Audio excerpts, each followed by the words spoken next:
चलिए खबरों में अब आगे बढ़ेंगे तो बालोद सड़क हादसे से जुड़ा बड़ा अपडेट भी सामने आया। हादसे में कुल 11 लोगों की मौत हो चुकी है। इलाज के दौरान बच्ची ने भी दम तोड़ दिया और ट्रक और कार की जोरदार टक्कर हुई थी, जिसके बाद ये हादसा हुआ है। धमतरी के सोरम भटगांव के रहने वाले ये सभी यात्री बताए जा रहे हैं। क्षमता से अधिक लोग इस गाड़ी में सवार थे, जिसके बाद हादसा हुआ है। 10 लोग की मौत तुरंत हो गई थी।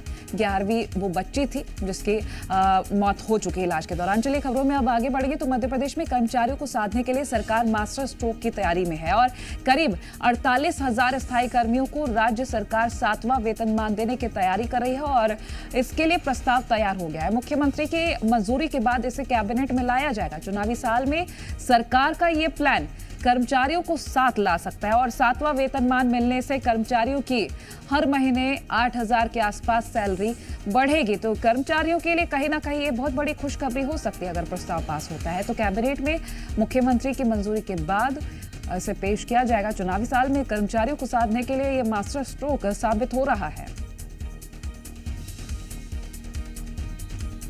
देखिए बड़ी और अहम जानकारी आपसे साझा कर रहे हैं। मध्य प्रदेश में अब चुनावी वक्त चल रहा है, तैयारियां दिख रही हैं। वहीं अब कर्मचारियों को साधने के लिए मास्टर स्ट्रोक तैयारी की जा रही है। सरकार की मास्टर स्ट्रोक की तैयारी करीब 48,000 स्थायी कर्मी हैं जिनको साधने की कोशिश की जा रही है। भोपाल से जी मीडिया संवाददाता प्रमोद शर्मा हमारे साथ लाइव जुड़ गए। प्रमोद, कर्मचारियों को साधने की करीब 48,000 कर्मचारी बताए जा रहे हैं, स्थायी कर्मचारी जिनको साधने की पूरी तैयारी दिख रही है। मास्टर स्ट्रोक होगा अगर 8वां वेतनमान मंजूर होता है, क्या कुछ जानकारी मिल पा रही है?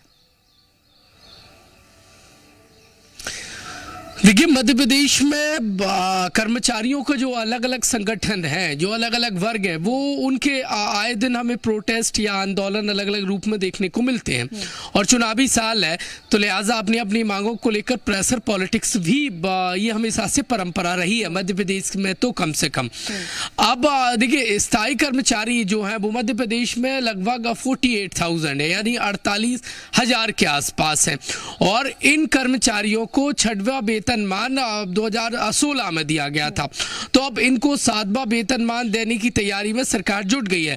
प्रस्ताव भी तैयार कर लिया गया है कोमल, और इलेक्शन से ठीक पहले एक बड़ी आबादी की पुरानी मांग को पूरा करके सरकार उन्हें तोहफा देकर साधने का भी ये चुनावी लिहाज से बड़ा मास्टर स्ट्रोक माना जा रहा है। देखिए कर्मचारी जब सध जाते हैं तो रफ्तार मिल जाती है बहुत सारे कामों को और लिहाजा स्थायी कर्मचारी जो है वो मध्य प्रदेश में एक बड़ी आबादी है। और पिछले दिनों में देख लीजिए आप, आशा ऊषा हो या फिर आंगनबाड़ी कार्यकर्ता हो, संविदा कर्मचारी हो, डॉक्टरों का तो बाजी वो काम पर वापस आ रहे हैं। तो कुल मिलाकर अलग अलग कर्मचारियों के जो संगठन है वो सरकार की फांस बनते नजर आ रहे हैं। अब ऐसे में देखिए सर, ये जो विभाग की तरफ से प्रपोजल बनाया गया 7वें वेतनमान स्थायी कर्मियों को देने का, वो मुख्यमंत्री के अनुमोदन के बाद कैबिनेट में रखा जाएगा और इसके बाद फिर वो ये सौगात देखिए नोटिफिकेशन जारी होगा। कुल मिलाकर जो स्थायी कर्मचारी हैं यदि उन्हें 7वें वेतनमान का लाभ मिल पाता है तो हर महीने 7 से 8,000 रुपए सैलरी उनकी हाइक होगी, यानी बढ़ेगी। तो कुल मिलाकर ये बड़ा दाव सरकार का माना जा रहा है, क्योंकि दूसरी तरफ विपक्ष आप देखिए तो वो कर्मचारियों को साथ लेने के लिए 18 की तरह अलग अलग ऐलान करता नजर आ रहा है। यानी कर्मचारियों को साधने के लिए रस्साकसी मध्य प्रदेश में सत्ताधारी पार्टी और विपक्ष की तरफ से देखी जा रही है।